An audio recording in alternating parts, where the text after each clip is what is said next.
17-year-old Emmett Paschal, a senior at Warren Township High School in north suburban Gurnee, seems like any other teenage boy.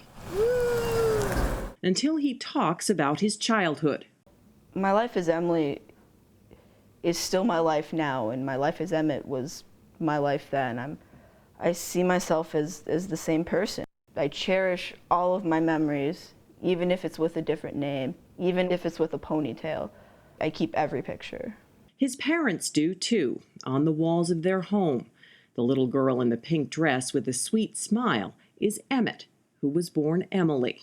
As a little girl, he didn't present as a little girl. He was the leader in the neighborhood and made up the games, and all the kids followed, and you know, he didn't take too much guff from anyone either.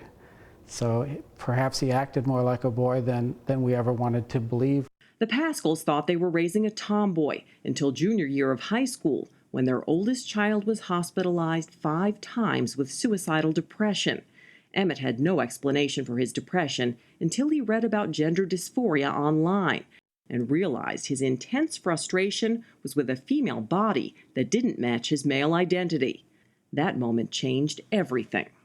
So there's a relief in that, but then there's also this immense fear and sadness of, well, how am I going to accomplish this? Is everyone going to accept me? I'm never going to be born a male. I was scared. I didn't want my girl presenting as a boy. I didn't want my girl going through a phase where he was going to be ridiculed.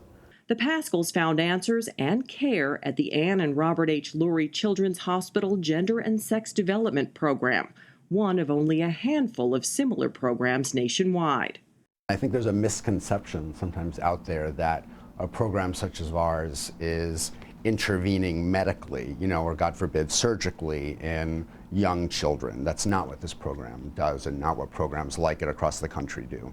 Pediatrician Robert Garofalo heads the Division of Adolescent Medicine that provides a combination of psychological and medical care. Our job is to sort of tell people what we know about the science, tell people what we know, about the options, and then have them as families make a decision that's in their best interest. Those decisions, particularly for children and adolescents, can be complex and controversial. Some of those options include drugs that temporarily block puberty, and for older teens, hormones that cause more permanent changes, estrogen to bring on female puberty, and testosterone to bring on male puberty. Like all drugs, there are side effects, including increased risks of cancers and heart disease. But there are few studies on long-term use of these drugs among people who are transgender. The studies that have been done indicate much higher rates of suicide in the transgender community, 41%, compared to less than 5% in the general population. They also are more likely to suffer from higher instances of depression and substance abuse. And gender is complex in childhood.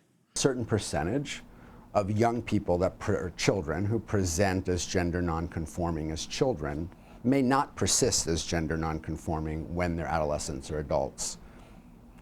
Nobody really knows the exact percentage, and nobody really knows, what are the factors that are going to contribute to what might cause someone to persist or not to persist. Those questions concern activist Peter LaBarbera, president of the Center for Morality. He believes medical decisions resulting in permanent change, such as surgery or cross-sex hormones, should be delayed until adulthood.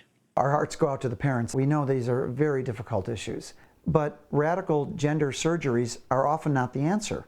We see studies which show that adults who go through sex reassignment surgeries are often still depressed, still suicidal after going through these body disfiguring operations. We don't offer anything that would have any long-lasting negative or irreversible effect unless this is truly a kid who's older, who can make a wise decision, whose family is supportive. Dr. Scott Leibowitz is a child and adolescent psychiatrist with the Lurie Children's Gender and Sex Development Program. I would argue that we can't be worried about some theoretical cancer that might be happening in 20 years if we don't have a child or an adolescent at all, if they commit suicide. That is why the Paschals had little doubt about moving ahead with medical intervention. It was truly a life or death situation for us, so it was something we just felt we needed to do. With the help of his healthcare team at Lurie to get insurance to cover the $12,000 cost, Emmett recently had top surgery, essentially a double mastectomy to remove breast tissue, and he started on daily doses of testosterone to bring on male puberty. He's also legally changed his name from Emily to Emmett. I feel more correct. I feel like I'm starting to fit, like the puzzle is coming together. For his parents and younger sister, they're growing accustomed to a new name, new pronouns, and much more. There was a whole mourning phase. You're losing your child, and so that's what it felt like.